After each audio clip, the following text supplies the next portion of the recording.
come with me. Come with me on this one. Mm-hmm. Right? So throughout this whole week in preparation, and I'm closing my eyes for a reason. So throughout this whole week in preparation, right, I put this song on every morning. Put it on every morning. And I'm like, this is a song. This is, for me, if my life was a movie, this would be the song for the opening intro where all the credits is rolling and they introduce you to the character. Because I feel like this is one of those songs that's being played. This is the perfect morning to where, like, you know, when you go into the kitchen and you reach out the window, boom, you grab an orange off the tree, squeeze it, boom, I got fresh lemonade, and it's just perfect in the right amount of pull. And as soon as I walk up to the toaster, boom, the toaster pop up, I catch my toast and I ate it, you know what I'm saying, kissing the wife and baby, and I'm driving. The rest of the world is on fire. But inside of my car, while I'm driving to work and I got this Stan Getz track playing, this jazz samba, I'm feeling good. Mm-hmm. I'm feeling happy. Mm-hmm.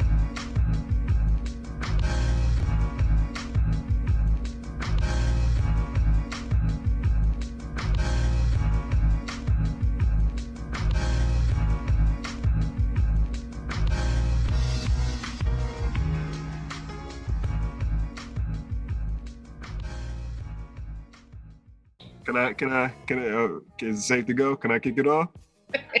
Yeah. You got it. Okay.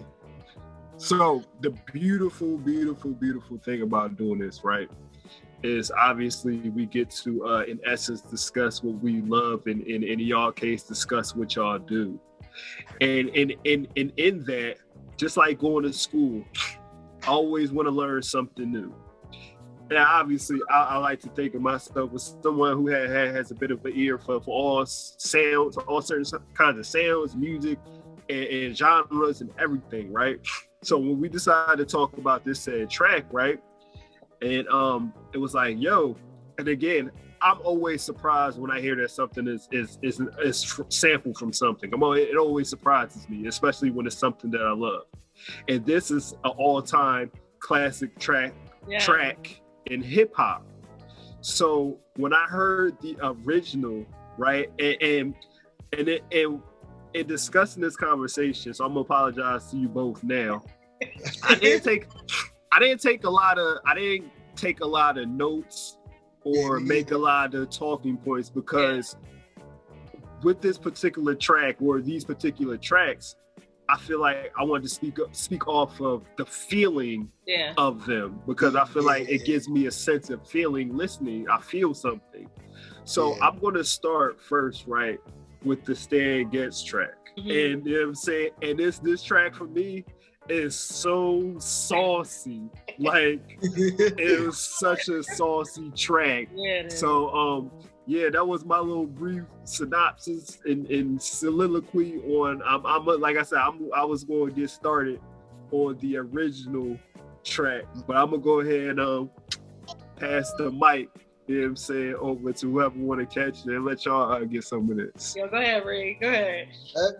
So, just to piggyback off of Shizz, since you wanted to start with the Stan Getz track. And I'm not sure. Brother, you go in any direction you want. I'm gonna follow you though. And my Portuguese is terrible, so I'm not sure how. That's why I didn't even try to pronounce it. So, Saudade Vem something, whatever it is. I looked it up. There's no direct translation to that title in English. But to Shizz's point, the translation is a mood. You're either melancholy or you're nostalgic. That's essentially what it translates to. With that being said, my thoughts on one, I think the jazz sambo blend of music is amazing. It's so easy on the ears. Like, prior to me even getting on this dog, like, I had it in the car while my daughter was, in the back seat, and I'm just like, this is so easy to listen to. Oh my God. which goes back to your point about it just sounding like you're in a car ride. Like it's easy going music. Now, that being said, and I'm gonna try to keep my intro short because I want Lex to be able to piggyback a little bit. For the title of that to mean nostalgia or melancholy, running away is very much that, where you're running away from your past, the upbringing that you knew. When you listen to the Pharcyde version, and I know we definitely want to talk about Jay Dee or Dilla did with that production-wise, but lyrically, that song is heavy. If you were to dissect every verse, it's a very melancholy, very nostalgic mood. So, which goes back to our previous conversation about artists keeping the messaging on par with the original, even if unintentionally. So I'll leave it there and let Lex. Yeah, great segue, or great opportunity for me to kind of jump on that, because I really appreciated what you said in terms of even though there is no documentation, as far as we know, there's still a sense of like nostalgia, there's still a sense of melancholy to the song. Or there's a sense of whatever you get from it, because there are like sort of like some of these joyful moments in the song as well, these really uplifting moments that certain parts of the song brings. And so I think the fact that this song kind of incorporates so many different moods and so many different feels in it, based off of the saxophone, based off of the guitar, what the bass is doing, the light drums, all of that. It's really, the three of us can take three different feels from this song. It's a gorgeous, gorgeous track. And one of the things I want to say, like, I love Stan Getz. When I was doing my research on him, now I was familiar with Stan Getz before I did like my research, but in getting my research, I found out that he basically was kind of like the ambassador for Bossa Nova, which is the music of Brazil, like the Brazilian samba. He brought that to America, essentially. So he was working with particular artists, like one of the artists that I love, he did the girl from Ipanema. The lead singer on that track was Astra Gilberto.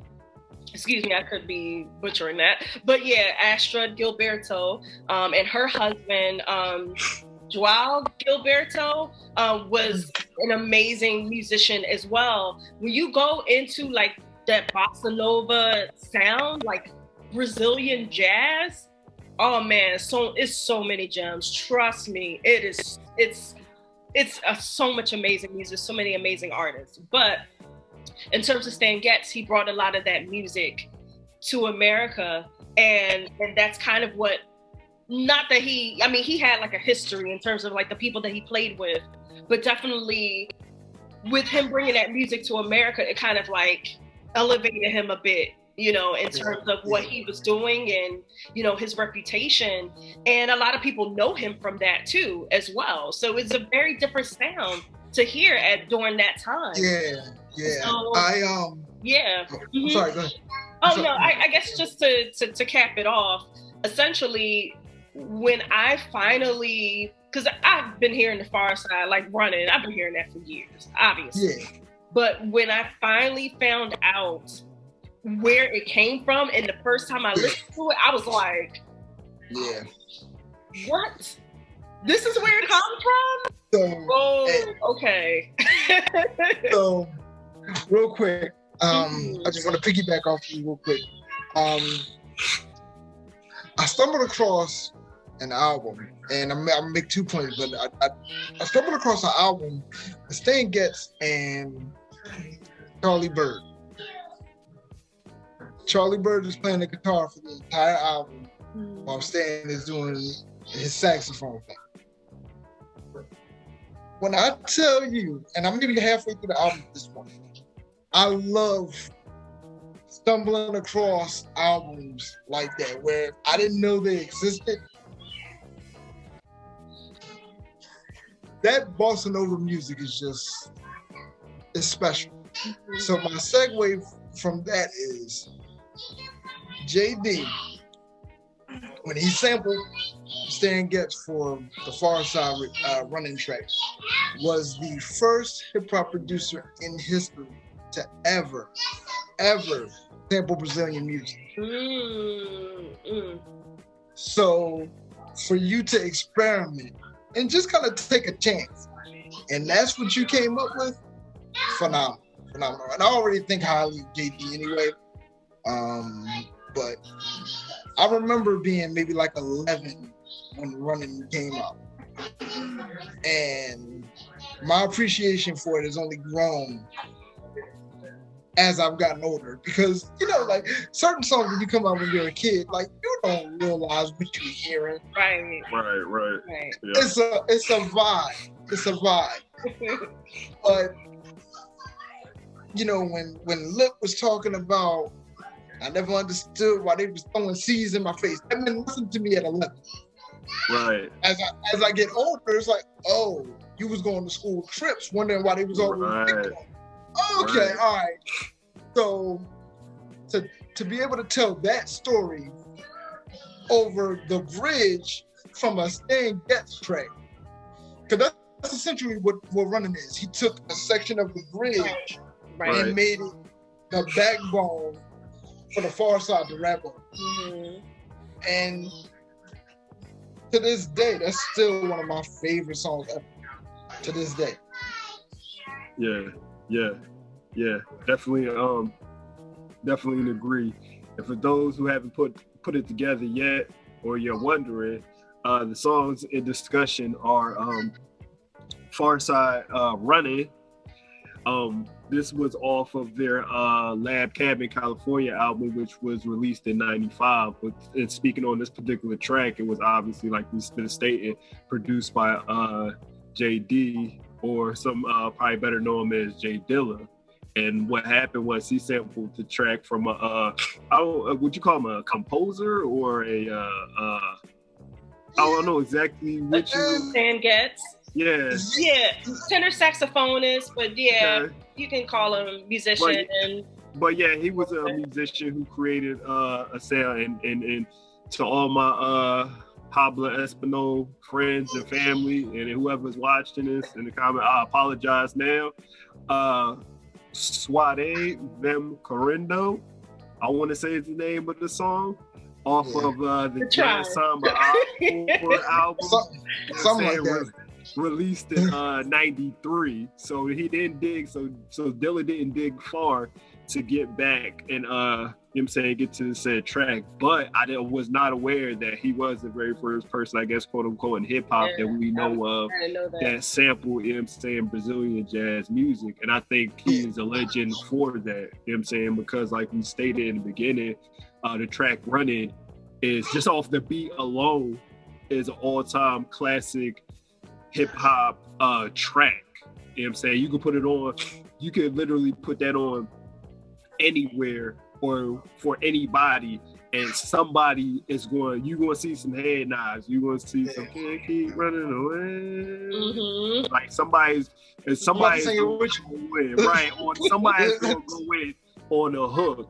But then also, again, like I said before, in doing this, you learn, because obviously we don't know everything, but we get to learn and discover new things all the time. And unfortunately, I was, introduced to Stan Getz. I was, like I said before, I'm always surprised to find out that something is a sample. And like I said, I fell in love with this track.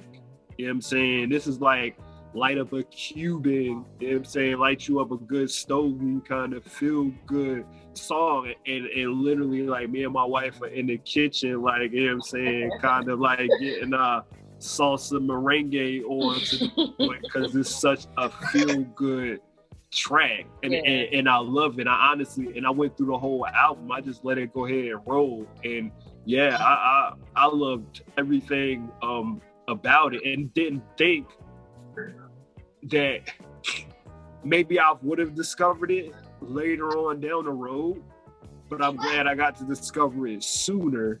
And then again, for Jay Dilla to have that listening ear, and again, God rest his soul. And I wish that I could ask the question as to what made you, you know what I'm saying, want to dig for that. What made you feel like this is what I want to use out of all the music that's out there? Because we're talking 93, 95 or whatever. Yeah. Out of all the tracks and sounds that are out there, what made you reach in this particular bag or this particular bin, pull out this and be like, and you just was listening and caught that. And then even, and I love sometimes I like the Where's Waldo aspect of listening to music, because sometimes, you know, in doing our research, we put the modern day track on, and then what we do is put the original track on, and you want to go and try to like find, okay, where exactly, you know what I'm saying, does the sample piece come from? But you could kind of hear it throughout. But then when you really hear it, when you find Waldo in the track, you're like, oh, like, that hard. And it was tough. It was tucked in there, like it wasn't obvious. Like, so I feel like, and I could be wrong, I feel like it was maybe about the minute and 31 second mark where it kind of hit me. It was like, there it is. Prior to that, I was like, how did he make Runnin from this?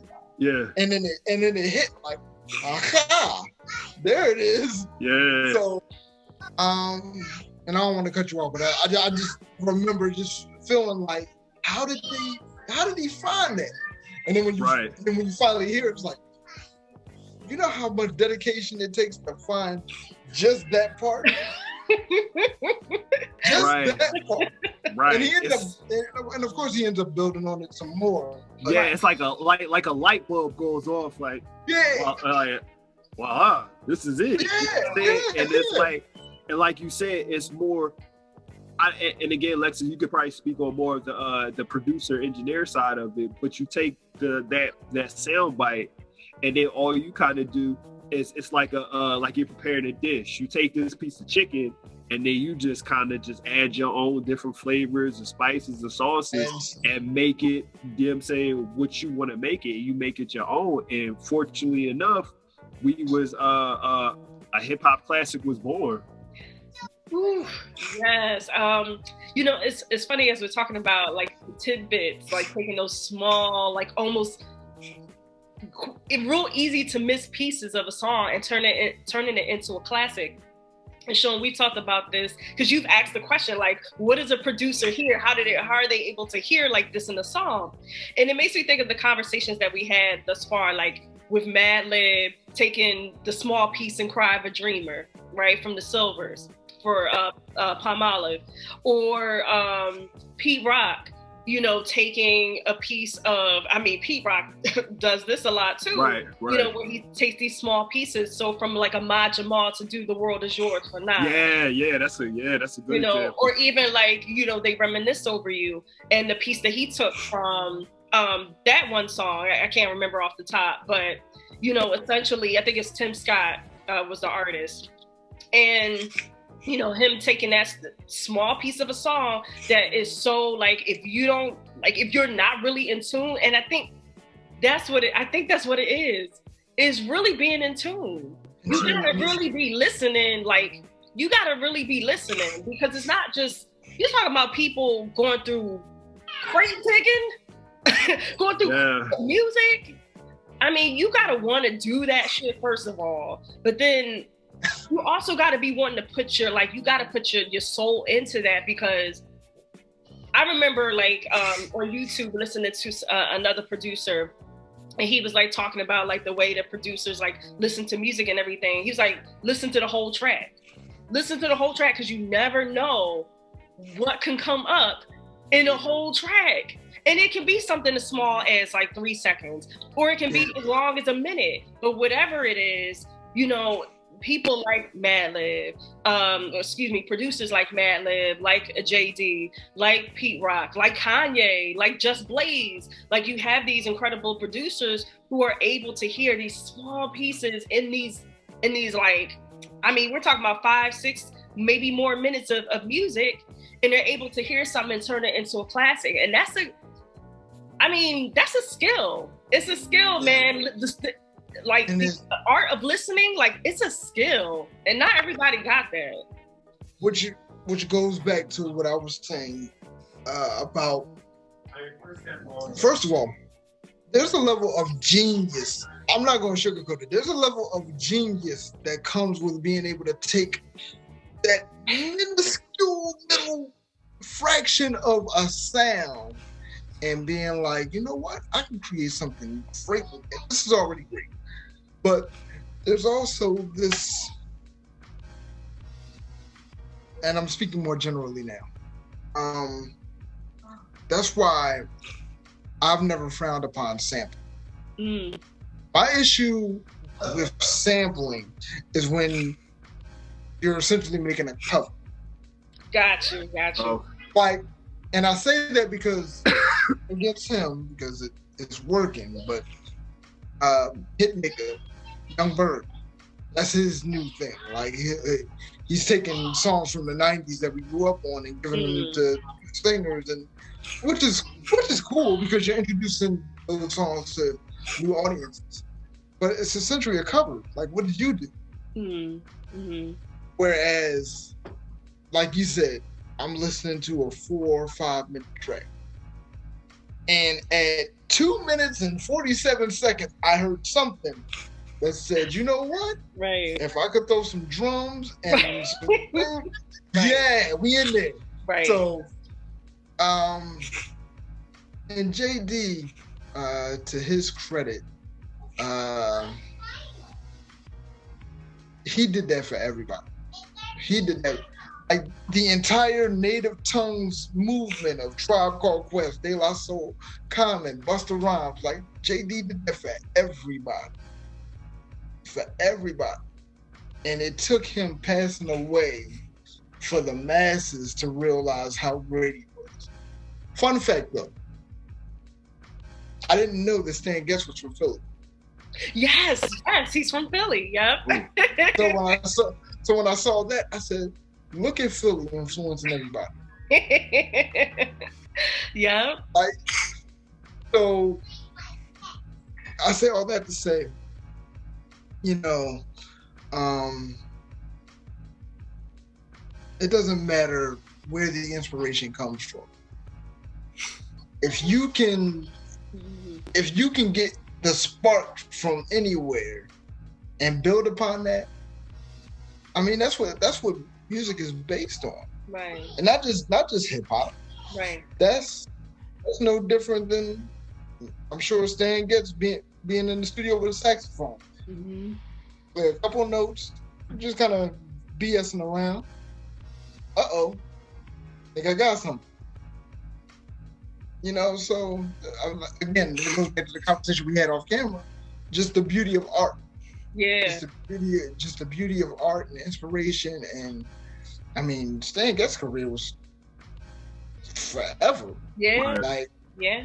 I mean, I'm still digging, but I found an album from like '64, and the song that Jay Dilla sampled was, what'd you say, 93? It's a 30-year career. Yeah, he's been in the game for a minute. He's definitely been in the game for a minute. You know what I mean? And that's what I'm saying. Like, it's never, you can't put a time frame on, a time restraint on inspiration. Like, that's what people who are against sampling don't understand. It's all inspiration. You're inspired by something else. Right. And what's interesting too that I want to point out is that Dilla actually, this was the first song, I believe, that got him signed.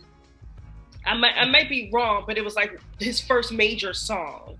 Yeah, it was. Yeah, it was his first major song to get like, with a artist or a band or a group that was already signed, and then from there he just kind of built from there. So although he's been doing it for a while, it was like it wasn't until this song, got used by the Pharcyde that was like, oh, okay, like now he's starting to get put on. Now he's getting more opportunities and all of that.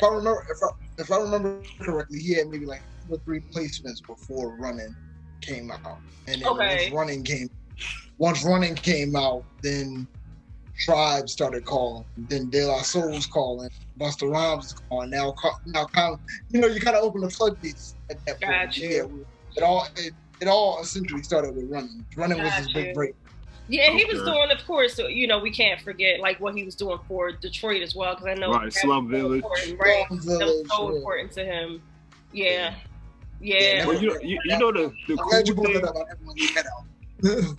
But the cool thing too is, I always say, just because there are no words, like say for example, like the Stan Getz track. Now, there are I guess you could say there are lyrics in that song, right? Can we all agree on that? There are lyrics in that track. They're great, and we don't know the direct translation. And again, it'll take for us to do some more as a collective, to do some more digging and research on that. But I'm sure there's a nice message in that track, and if you don't hear it through the translation of the words, you definitely hear it through the music. You, like you said, melancholy, feel good. You know what I'm saying? This is my daughter says a nice elevator song is what she says. It's happy elevator music. So again, this song gives off the message of like feel good music. But then also, like we said before, the Pharcyde track also has a message in it as well, and you would have to definitely dig and dissect and jump into the lyrics too. But it's a message in all the verses and all the lyrics. It comes a time in every man's life where he gotta like basically be on his own because his homies ain't there for him. You can't depend on your people. So it's a message in both tracks or whatever. And I thought it's definitely this song, Runnin by Pharcyde, is definitely, along with the beat, with just lyrically, it's definitely a very powerful message in that track. If you listen and sit there, just not, and I always say everybody has their own set of listening ears. And like I said, when I listen to songs, I could listen to the same song a whole lot of times. I could be listening to it one time for strictly just the beat. I could be listening another time strictly just to hear how the hook is used, or I could be listening to it again just strictly based off the lyrical content. But this song as a whole, all together, it just works all together, and its messages throughout and all around to include, which could be another conversation altogether. If you haven't seen the original music video for it, it's definitely a very kind of like powerful message in the video as well. So, and think about it, this is stuff that was dropped back in '95. You know what I'm saying? Which is, unfortunately, and again, I'm not going to go into the ins and outs of, you know what I'm saying, my opinions on the video and all of that, but it's a message that definitely could kind of still be carried today. So it's just amazing when you revisit this stuff and kind of, like you said, when you're younger, you know what I'm saying, you just listening to it because I like the song. I think it's a cool song. But then as you get older and kind of dig more and, you learn more and go through your own experiences and all of that, it's always cool to revisit that old music and that old sound because you start to understand and the light bulb come on and the lights click for you because you're like, oh, that's what he was talking about. Like, oh, you know what I'm saying? So, yeah. Yeah, I'm glad that you mentioned the video because my first memory of that song is the video. Because if you remember, when we were kids, wasn't too many California acts being played on Philadelphia radio. Right. They had to make it. because radio was still regional at the time. So I caught that video on, I want to say the box. On the box. Music video you control. Listen, dog, listen. So when I'm listening to it, me and my uncle watching the video. Uncle ain't really vibing with it. Because he East Coast boom bap. And I'm like, no, don't change that. That sounds good.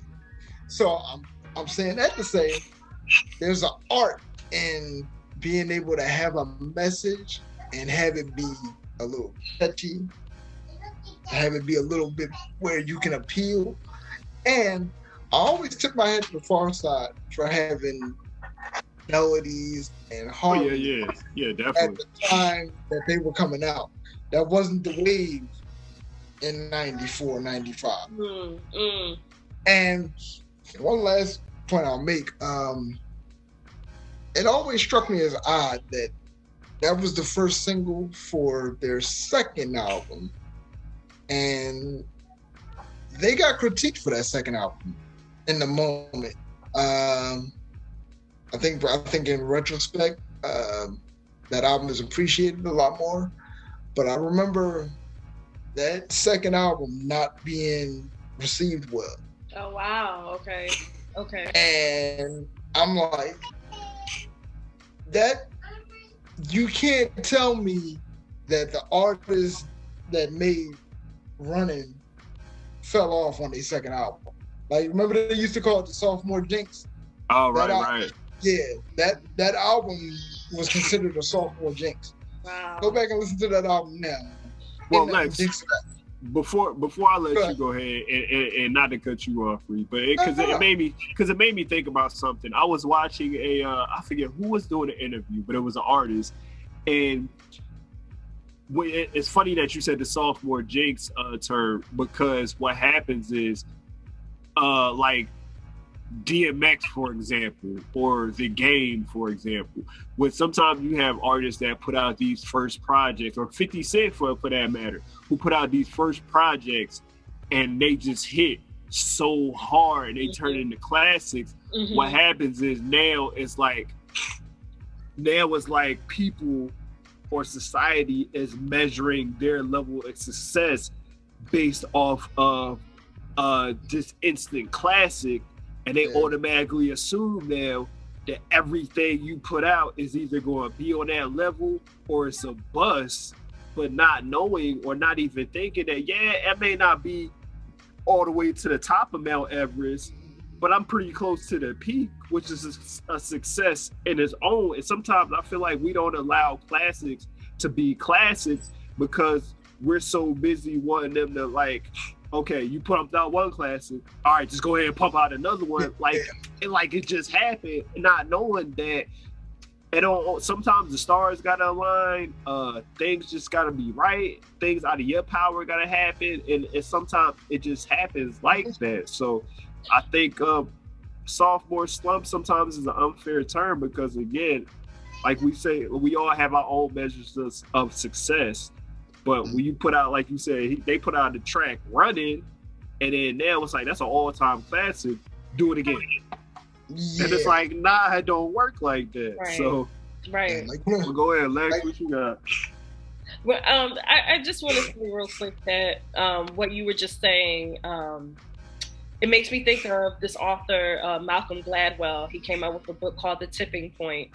And basically it's to how, you have, like, basically we just kind of assume, like, well, people are just, like, lucky, but it's really more about moments in time and how all the factors align in order for this person to be, successful. Right. And I agree that I don't think we allow growth. I don't think we allow artistic growth. I think that when an artist comes out and let's say their first album is like a hit, and let's not even say, because I don't want to automatically turn the first album into like a classic, because usually during the time when it comes out, it's not considered a classic. Right. It builds over time and becomes a classic. But when the first, album comes out, it might hit, but we're not necessarily saying, oh, this shit is a classic.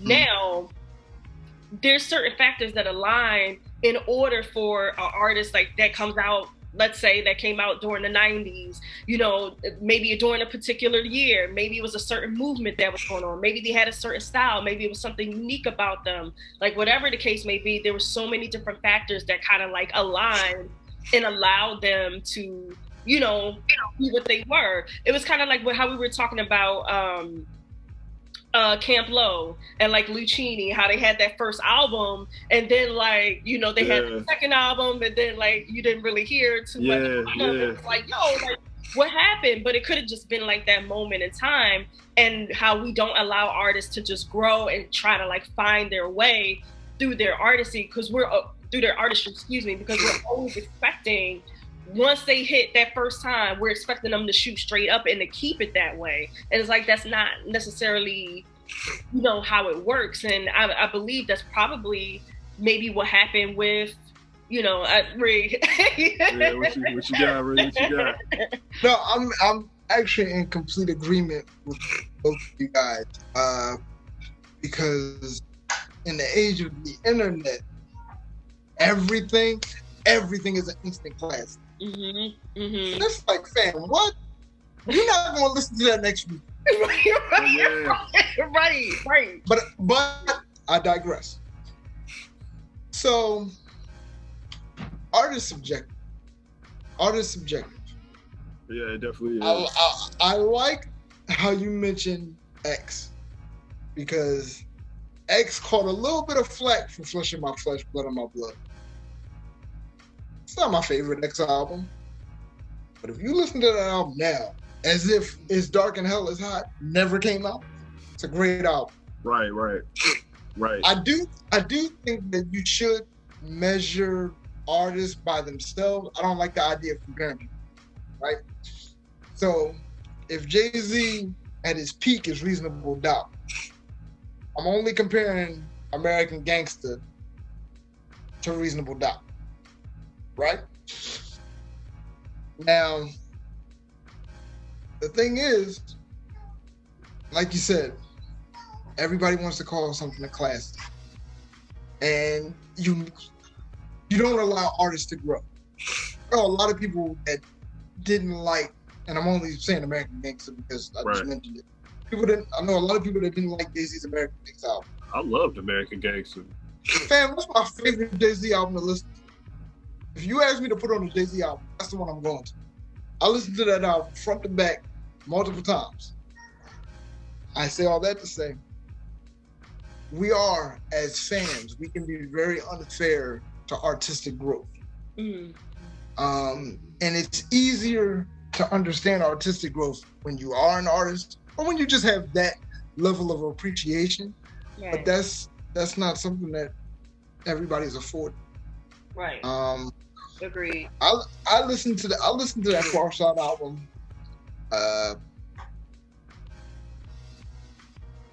Maybe twice this week, and I was like, "Where's the jinx?" Like, this album is great, but if you comparing it to, like you said, if you're comparing 50 Cent's first album to The Massacre, it's like, yeah, you might be disappointed. That's a you problem. It doesn't mean the music is bad. Right. Your expectations are so high that you're no longer allowing this artist to grow as all artists are supposed to. Right. I don't even want In the Club from 50 Cent. I don't want Passing Me By from Pharcyde. You already gave me that. Give me Running Away. Don't give me Running Away. Give me something else. Give me something to build on. Like you mentioned Camp Lo. Like, I remember when Camp Lo kind of disappeared after Lucchini. The music was still great. I just told Sean. They just put out an album with Pete Rock, maybe like 2 years ago. Pete Rock did the whole album. They could have put that album out forever ago, and it would have been great. So, as fans, you kind of have to grow with the artist. You can't always have the same expectations. It's unfair and it's unrealistic.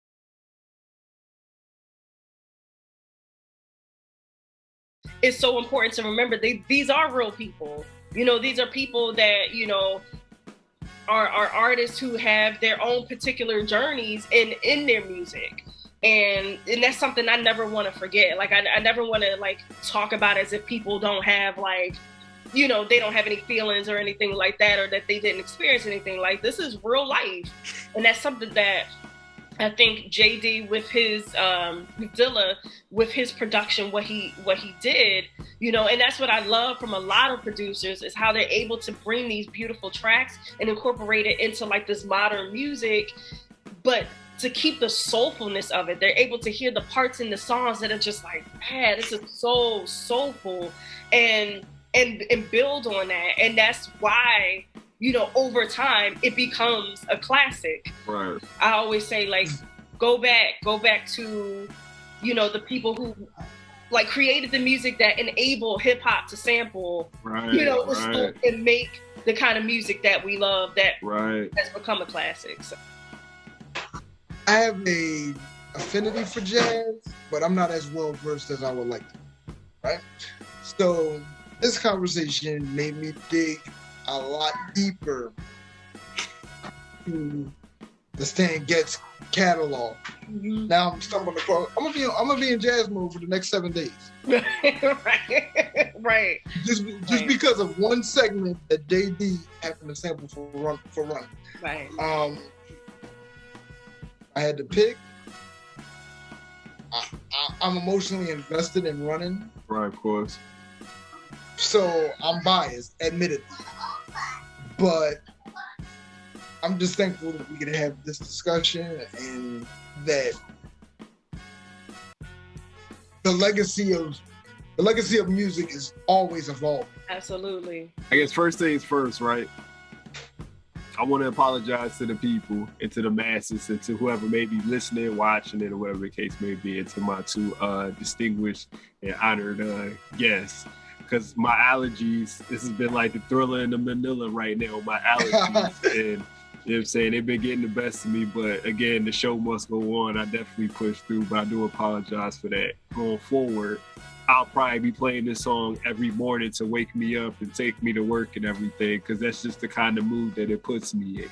Yeah. And then also jump into the Jay Dilla Pharcyde track again, because this is what we originated off of. This is what we grew up on. So like you said, we have a bias to it, you know what I'm saying? Because this is what we came up listening to. But also too, a small thing that I like, the song Runnin has been played in numerous film and movies and shows and all of that.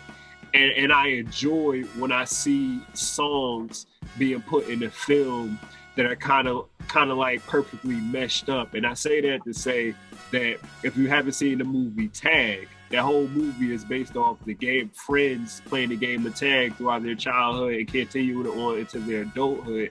And then the opening and the closing scene was the song Runnin. And I think it fit so well and so perfect.